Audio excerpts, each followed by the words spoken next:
প্রায় 10 থেকে 11 বছর পরে বানেশ্বর মন্দিরে এলাম পুজো দিতে।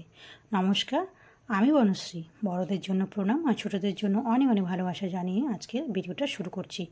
অবশ্যই দিতে একটু লেট হয়ে গেছে, কারণ বাড়িতে লোকজন এসেছিলো, সেজন্য আমি ঠিকমতো ভিডিওটা রেডি করতে পারিনি। তো তার জন্য আমি আগেই মাপ চেয়ে নিচ্ছি তোমাদের কাছে। তো সেই জন্য বলছি যে ভিডিওটা তাহলে শুরু করি। তো তোমরা চলো, প্রথম থেকে অবশ্যই শেষ পর্যন্ত দেখার অনুরোধ রইল। তো এটা হচ্ছে আমার ভাগ্নি। আমার যখন বিয়ে হয়েছিল তখন আমার ভাগ্নি একদম ছোট ছিল, 3.5 থেকে 4 বছরের মতো বয়স ছিল। তখন আমি যখন বিয়ে হয়ে আসি তখন আমার ভাগ্নি, আমি যেখানে ঘুরতে যেতাম আমার পেছনে পেছনে আমার হাত ধরে ধরে ঘুরে বেড়াতো। তো এখনও কিন্তু সেই অভ্যাসটা আমার ভাগ্নি রয়ে গেছে। আমি কোথাও যদি ঘুরতে যাই অবশ্যই কিন্তু আমার হাত ধরে ধরে আগে ছোটোবেলায় ঘুরতো, তো এখন তো আর সেটা চান্স পায় না, কারণ সেই চান্সটা তো বুনু নিয়েছে। হাতটা ধরে ধরে এখন বুনুই ঘুরে। কিন্তু যখন দিদিভাই থাকে তখন কিন্তু বুনু আমার আর হাত ধরে না, তখন দিদিভাইয়ের হাত ধরে। দিদিভাইয়ের হাত ধরে দিদিভাইয়ের সঙ্গে খুব আনন্দ করে।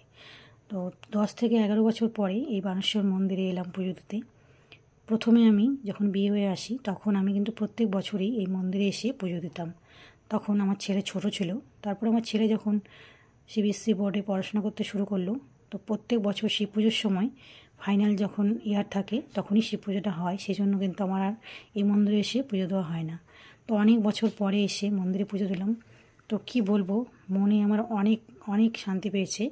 এখানে এসে এত বছর পরে পুজোটা দিতে পারলাম।